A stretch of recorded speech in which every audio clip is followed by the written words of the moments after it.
Thank you for listening to the latest episode of the Business of Fun podcast. I am your host, Dave Wakeman. My guest today from Dynamo Pricing is Attila Gazdag. We had a nice conversation about dynamic pricing and a whole lot of other stuff. So I can't wait for you to hear my conversation with Attila. Before I get you there, though, I want to remind you of a few things. Check out my website. It's www.davewakeman.com. You'll find all kinds of stuff going up there. This episode's coming out on January 26th. We're still early in the year. Lots of new ideas coming out, lots of new ways to engage and interact with me and the people in my community. So check out davewakeman.com. Get the Talking Tickets newsletter at talkingtickets.substack.com. If you are listening to this podcast and you don't already get the newsletter, where have you been? I have a hard time believing it, but hey, it happens. So talkingtickets.substack.com. So Attila Gazdag, we talk about demand-based dynamic pricing. We talk about how to get dynamic pricing right, how dynamic pricing is helpful in predicting demand. We talked about the background of dynamo pricing and how it differs from other dynamic pricing services that you may have heard of or that we may have talked about here on the podcast before.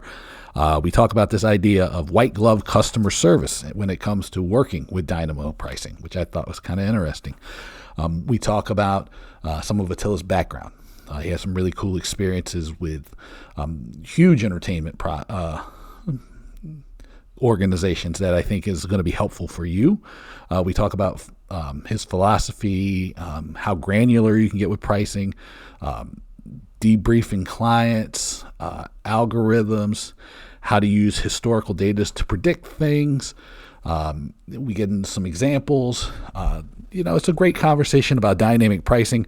I think it's one that adds a little bit of texture to some of the other conversations we had, and because of the nature of the product that they're offering, knowing enough about how programming and stuff goes, I felt like it was a good person to talk to. So here's my conversation with Attila Gazdag on the Business of Fun. All right, I want to welcome Attila Gazdag. Did I do that? Did I say that right? Attila Gazdag. You did. Perfect. Yes, I nailed perfect. it. Look at me. Yes. This is it. To the Business of Fun. Attila, man, how are you? I'm doing great. How are you? Happy Friday. Hey, thank you so much. And this is, at least for me, I don't know exactly what day I'll release this, but this is it for the year. You are my last conversation. So this is going to either be, you know how it's like when you hear a tour and they go, well, you want to see the night before the last tour or the last night of the tour is amazing. So we don't know yet. We don't know yet. It's either going to be an unmitigated disaster or you're going to go out on a very high note. That's right. It's going to be, there's only two directions we can go. It's going to be exactly great. Right. Let's aim high. Yeah, we were going to shoot for the moon. And so hopefully we're going to do great. But thank you for doing this. You are with a company called Dynamo Pricing, which was new to me. And then as I was investigating what you guys were working on, I was like, oh man, this would be pretty cool to talk to Attila and see what you're up to. So can you tell me a little bit about your background and what the company is up to? Because this probably is going to be maybe a little bit new to everybody. Absolutely. Thank you for the opportunity. It's great to be with you.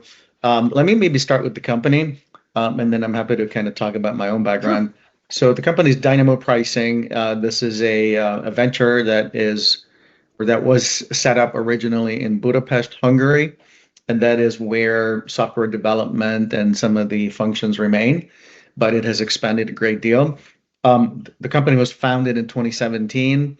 After 3 years of R&D, the first version of the dynamic pricing platform was launched in 2020. Perfect timing, just to coincide with COVID, as you may imagine. There was not a lot of live events to dynamically price at the time, but company has come a long way since then. Its initial focus was really on live performing arts. So, dynamically pricing tickets for theaters, operas, classical music, comedy clubs and the like. And over time, from its base in Budapest, it has grown significantly across Europe, all the way up to the UK, where it has a meaningful client base, as well as in the US. and diversified further from live performing arts into sports as well, professional sports. It's a privately held company, and it's very nimble, very dynamic, and it's really known for its white glove customer service. My own background, so I got involved with Dynamo about 2 years ago. I sit on the board. I have a small equity stake in the company, and I also function as their fractional chief revenue officer.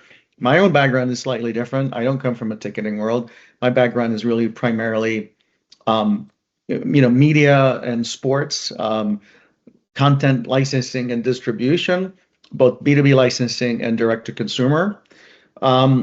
And I think, one of the areas where I'm adding value is obviously from a functional standpoint, my B2B distribution and licensing background, but also having spent some time working for one of the major professional leagues, I have an understanding of the sports ecosystem. And one of the things that strikes me about sports, if you look at the revenue base, depending on the league and depending on the sports, it typically media rights represent the largest percentage of revenue, and then sponsorship and ticket sales, and then obviously merchandise, etc. But with the rights having reached a plateau in the recent decades, I think ticketing and ticket revenue becomes very important. And then hand in hand with revenue is really getting fans out in the arena or the stadium and putting bums in seats and having that type of atmosphere that creates a better product. So this is not just about revenue, it is also about spurring attendance.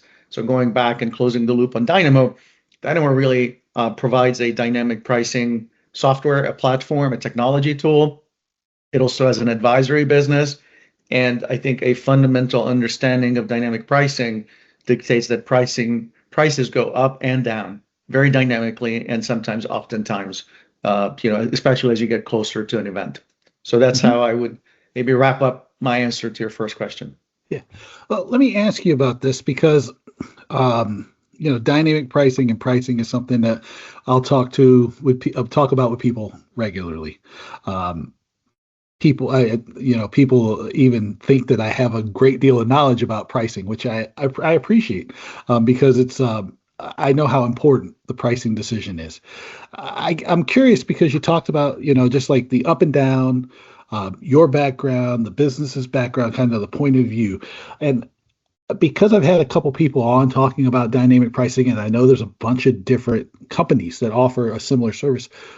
Can you talk to me a little bit about that kind of like philosophy that guides the way that your model works? Because I think that's interesting for people to have a grasp of, because everybody's a little bit different, even if they don't necessarily think they are. Yeah. No, so I think it's a very good question. Thank you. I think there are a few things so yes, dynamic pricing is not new under the sun. It's been done, obviously, starting in the travel industry, and then also now obviously across, music and concerts and sports. In some markets, it has greater adoption and consumer acceptance, like in the US. But there's been also some horror stories, right? Like how consumers got ripped off. And so I think before I get into the specifics of why Dynamo is different, I'd just like to establish some baseline that there's an ethical way to conduct dynamic pricing, and Dynamo is fully committed to those, best practices or ethical norms. It's not about gouging the consumer. It's not about surge pricing. It's not about, letting you wait in some queue for hours, and then once you get in and you put the ticket in your card, by the time you check out, it's a different price. It's none of those things. It's about being transparent. It's about being ethical. And then this is where I segue into to the response to your question. It's really about working hand in glove with the customer, the client, whether that's a cultural institution like a theater or a sports team or a sports league. What are the primary goals? And those goals may change week on week. If you, for example, look at a professional sports team that plays through a fairly long season, maybe the weekend games are a high demand, and there's the opportunity to maximize revenue by dynamically moving up some of the price scales or some of the ticket types, while making sure that there's still affordability in some other areas.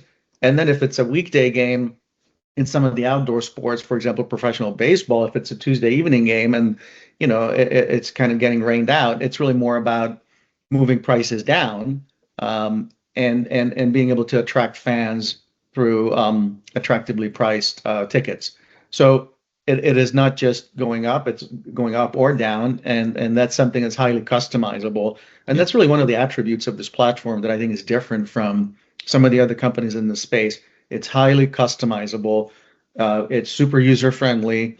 There are pre-configured modalities for the algorithm, but because it is modular, we can easily customize it in a way that's bespoke to that particular client. Yeah. So there's three things that I liked when I was doing the research, and that made it, made talking to you seem like a good thing for the people who listen.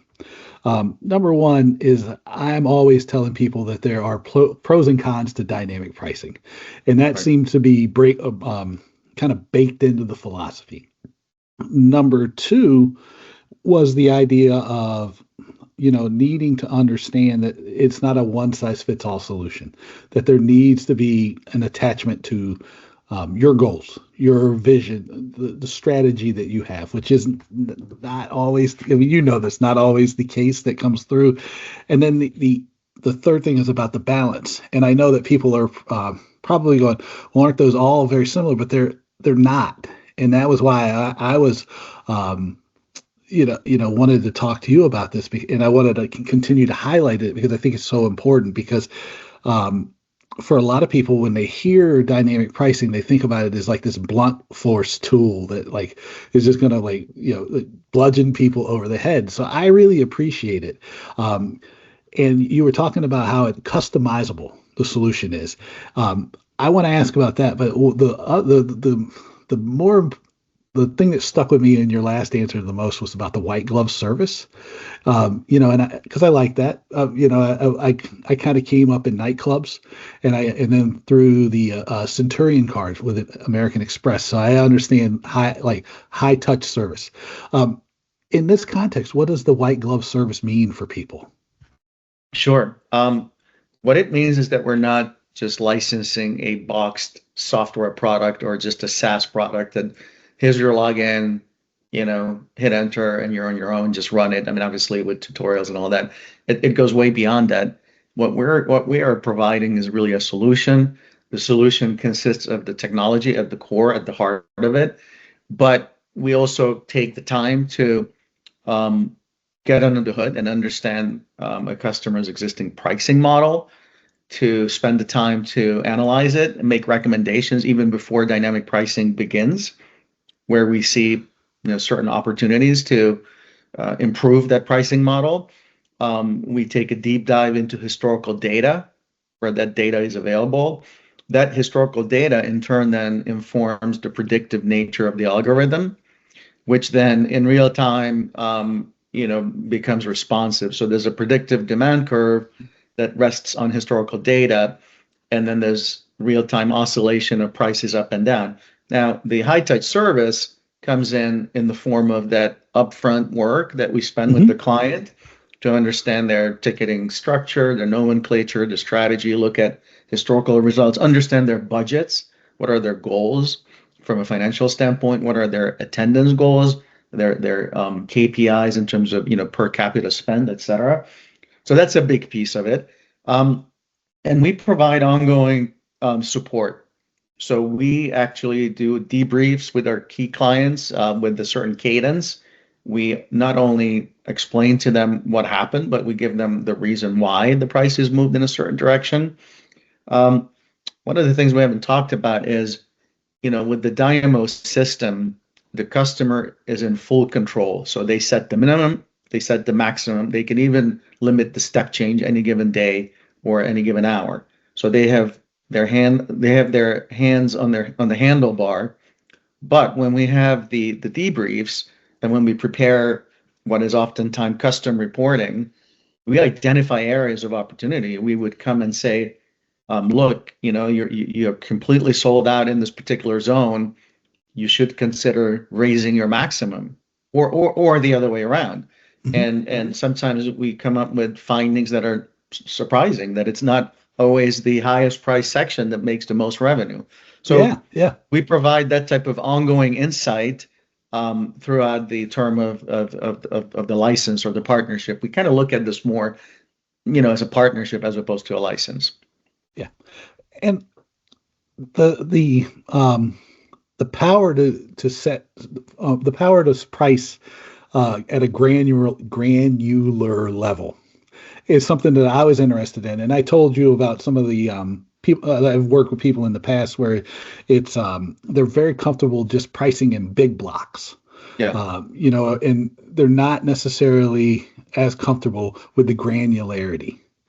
Can you explain to people so that they don't hear it from me? A, how that works, and then B, why it's so helpful for helping people, maybe maximize the revenue of some of their high demand shows, and then I want to go back to it is about how you do the predictive demand. But I know that this kind of plays into it. But I'll ask a different question about the demand.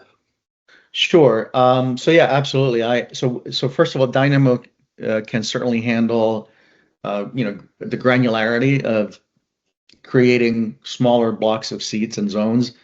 What we call micro pricing. So we can handle micro pricing.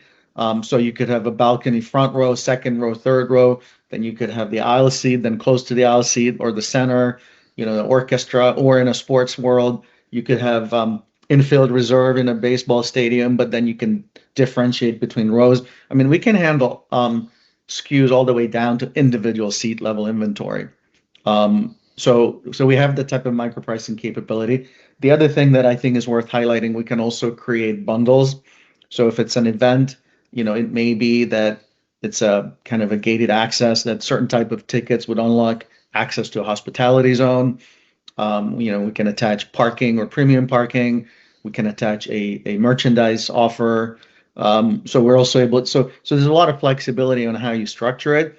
I mean, fundamentally, the customer sets the price scales. Mm-hmm. By that, I mean the ticket types. They need to decide, how many zones they create and how many ticket types. We consult on that. We can provide our recommendations. And then once they've sort of settled on that, then we can execute, like I said, all the way down to an individual seat level inventory. So let me ask you too. You said you can go SKUs all the way down to an individual seat, and I know that from experience that there's a balance between having too much and too little.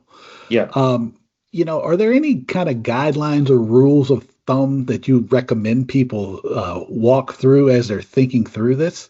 Just because that's something I have never had a chance to ask someone like you. Mainly because I kind of take a machete to the thing when I'm working with people, because I'm just going. I guess the way I'll explain it to you to ask the question is most of the time it's easy for people to launch a new price, a new product, a new whatever it is. It's harder to kill something or to be less. And so finding that balance can be difficult for people. No, I think it's a very good point. It really depends on the level of maturity of that organization from a commercial and ticketing or ticket pricing standpoint. Is this their first dance with dynamic pricing? Is this really are they just kind of experimenting with this? In which case we would obviously suggest quite a conservative approach and staying with bigger blocks or zones or, sections. Are they already sophisticated and maybe they have their internal pricing model and they're looking for another data source or validation or the automation to make the price changes? Mm-hmm. In which case we would suggest to go more granular. And, maybe then somebody can pick up the last seat, like just across from the stage, like 3 rows back, and they'll pay like peanuts because that's the last ticket that gets sold. Yeah. And on an incremental basis, the venue is still better off selling that ticket, even at a discounted price. So it depends on the customer profile. There's some best practices that we have gathered, and we typically share those with the customers. But for example, as you know, like in sports, if you're looking for front row basketball court, that's then you can go like to individual seats or pairs of seats. Yeah. If I need NBA tickets, I'm calling you. Sounds good.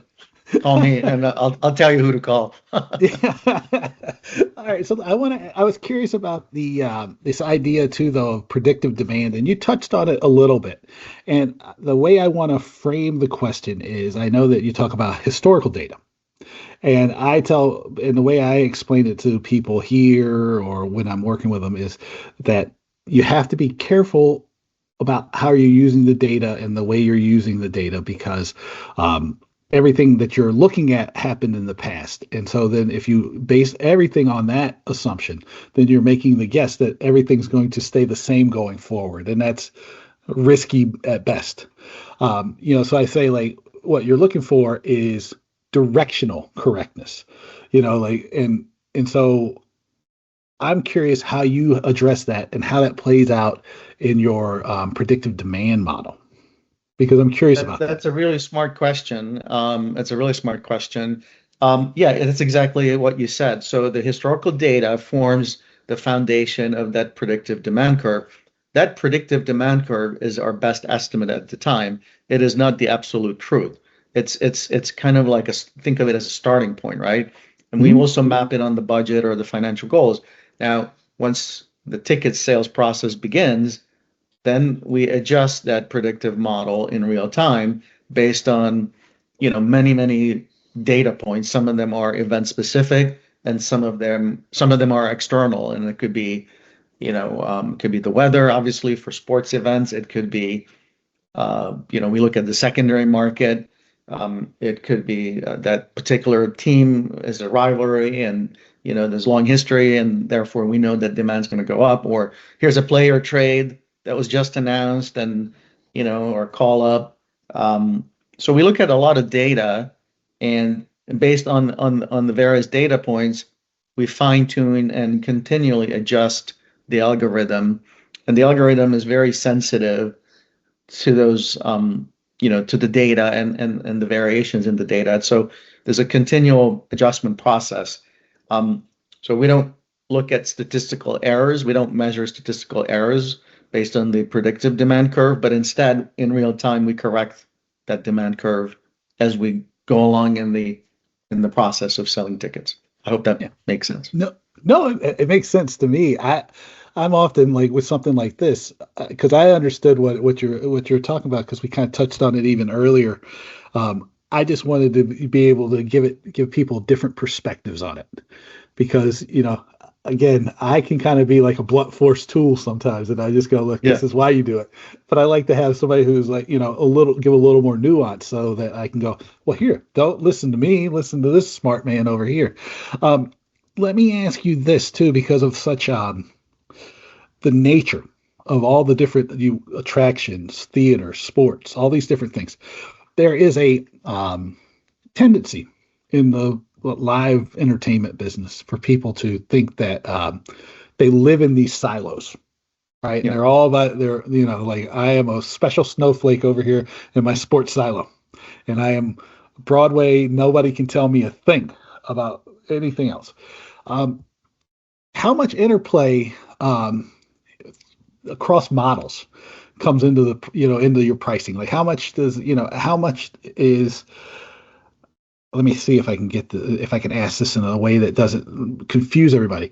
I believe this is my belief is that like selling a ticket, like the fundamentals of selling a ticket to an event, or selling a car or a drink or any of these things, is the process is about 90% the same across the board.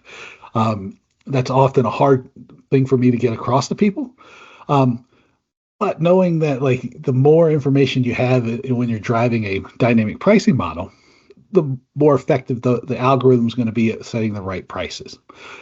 Um, so I guess the question for me to help people understand how useful this is, like especially one that pulls all this stuff together, is like how much overlap in in terms and inputs and different factors goes on between maybe a sports ticket versus an attraction ticket, and how much of it is unique and how much of it is similar, and why does that matter? Why is that helpful? I think because I think it's helpful. Well, first of all, the algorithm becomes smarter in general, right? The underlying algorithm, the more data you provide it, it becomes smarter in general, in a general sense. And you're right that there's a great deal of, overlap in terms of just, frankly, it's all supply and demand, right? And there's some, common issues and there's some best practices. Now, with that said, then there's like the specifics of a particular event. Is it a one-off or is it part of a series? Is it part of a long regular sports season? Is it a final or a cup game?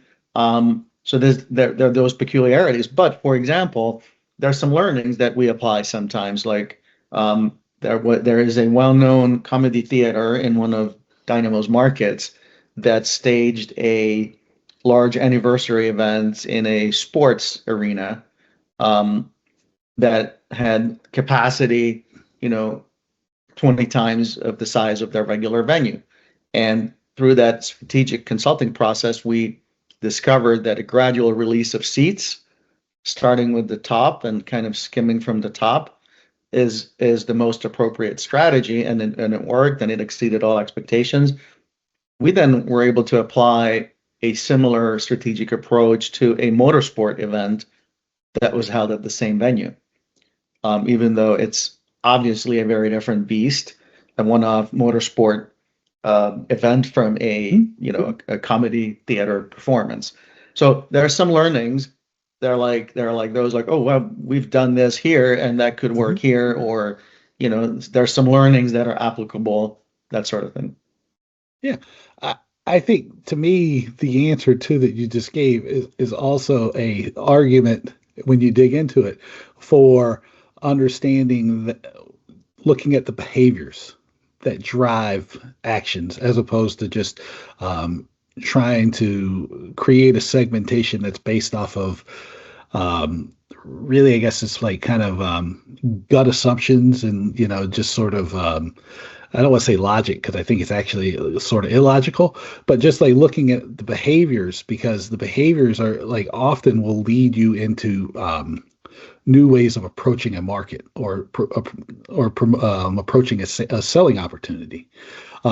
Does that show up in the way that the algorithm reacts so that people can begin to put that kind of like those ideas together?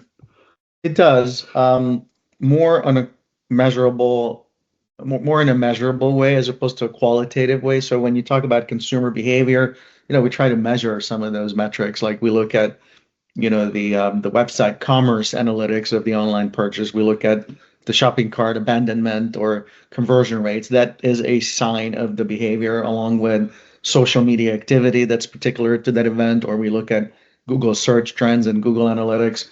All of those would, frame that type of consumer behavior. We don't really layer on qualitative, Yeah, it's really it's all data driven, basically. yeah. Well, my philosophy with the qualitative stuff too is that like I just use that as a like earlier in the process to figure out what I'm looking for in the in these big data sets. Yeah. And that's the way I approach people and teach them is like start small to big. So in that way you can if you see something like this, like you said, the comedy show and then a motorsport show, your mind's kind of already like sort of scanning for that kind of like sort of intersection of ideas, as opposed to like if you just looked at those two sets blind, you might miss it because you weren't like sort of in tune to the to that happenstance, because that's really what it is. It's like it's a little surprise really, but it's great. Yeah, no, that's exactly right. And one of the interesting areas for growth and improvement of the product is to be able to look at consumer segmented data and then tweak the model, right? So that that even though it's anonymized, right, you don't have personally identifiable information, but that here's somebody who's a regular, attendee, and they typically go for a higher end, and they bring their family, and they always buy 4 tickets, and you can formulate some insights, which can then further inform the model. Now we don't have those insights, but we have entered into a couple of partnerships, both in sports and in live performing arts, with companies that have those very deep insights into consumer behavior and the segmentation of the type of data. And I think that will give rise to additional opportunities. Well, let me ask you this because I think, and you tell me if I'm wrong, because this is probably where a lot of that D2C, direct to consumer experience of yours plays in, is that the anonymized data of like a family of four and does all this is actually more helpful to you than like personalized data because you're going to make you don't want to be able to put too much of a face to the material. You want to be That's able, right. like having the anonymous source allows you to kind of like going, oh, I can see three or four people, as opposed to if you knew it was that specific person, you'd only see that specific person. And Yeah. then I think if I'm not wrong, it allows you to create a segment that's kind of responsive to all those people, which as a D2C marketer allows you to be better at targeting. And that's where the That's data exactly you right. have is better. Yeah. Okay. That's exactly. It's kind of like when back in the days, and I was at Warner Brothers, and I ran some of their early direct-to-consumer businesses. It Mm-hmm. was you look at, okay, well, here's a customer that buys a lot of DC comic character-based, movies and or TV shows, right? Well, is there any correlation? Can we draw them into another character universe? Do they have a family? Do they have kids? How would they feel about, Looney Tunes or Yeah. Tom and Jerry, or can you how to what extent can you cross fertilize? Or here's somebody who's Lord of the Rings. Well, what additional affinities exist, and how can you Mm-hmm. present to them an offer that will then resonate? And so that now you're then cross selling or upselling in some ways to the same Mm-hmm. consumer segment. Yeah, I am a sucker for anything that the overlap of Batman and Tom and Jerry. Excellent. You and me both. You and me. Well, yeah. So I was just that those things were. I was totally curious about that because it's. I knew that like one of the strengths of working with you specifically, not just even Dynamo, with you specifically is all that is that D2C knowledge, and I think sometimes what's confusing to people is everybody hears the term, um, don't necessarily they think they know what it is, Hmm. and it's very easy for people. It's like strategy. When I go in and talk about strategy, everybody thinks they understand what strategy is, and I'm like, oh, and you probably don't because there's so many um, bad examples, and the term is misused a lot. It's the same with DTC.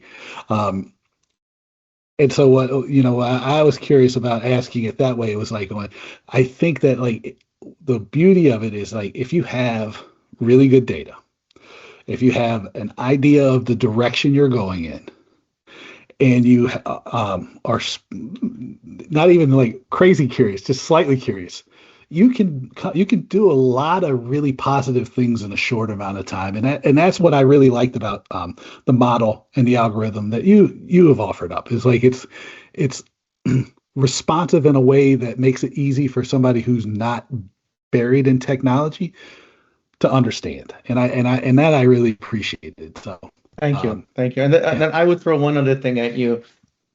And obviously, we're in a podcast, and I'm not going to demo anything, and we're in an audio show, but the tool was designed to be super easy to use. So if you're a customer, and you use the Dynamo solution, you'll see that it's super intuitive. It's really just drop down menus and sliders, and it's visually appealing but very intuitive to use. And then the magic happens behind the curtain. So Mhm. yeah, I will say that any tool, I will vouch for any tool that's like easy enough for me to use. excellent. So, Attila, where do people find you on the internet? Our website, dynamopricing.com, which will be revamped in the first part of the year. I think it needs a bit of a refreshment. And also, there's a LinkedIn. Company has a LinkedIn profile. And then, anybody who's interested in finding out more is welcome to email me at attila.gazdag@dynamopricing.com. Awesome. Well, thanks for doing this, man. Thank you so much. Good seeing you. Let me know what you thought of my conversation with Attila by sending me an email to my name, davewakeman.com. Make sure you check out my website. It's www.davewakeman.com. And make sure you get the Talking Tickets newsletter at talkingtickets.substack.com. I've also included a link to the Slack channel for Talking Tickets. I think about 400 people in there now. So check all of that stuff out. You've made it this far, 35 or so minutes into the podcast. So do me a favor and rate and review the podcast on your favorite podcast platforms, and share it with a colleague or a friend that you might think might gain from a conversation like this one with Attila, Josh Litwack from earlier in the year, all the great conversations I've been having. I got a whole lot of stuff lined up in the new year, so it's going to be great. So make sure you share this with friends. It helps the podcast continue to grow, encourages me, all that stuff. All right. So thank you for listening. And until next time, take it easy. I'll talk to you soon.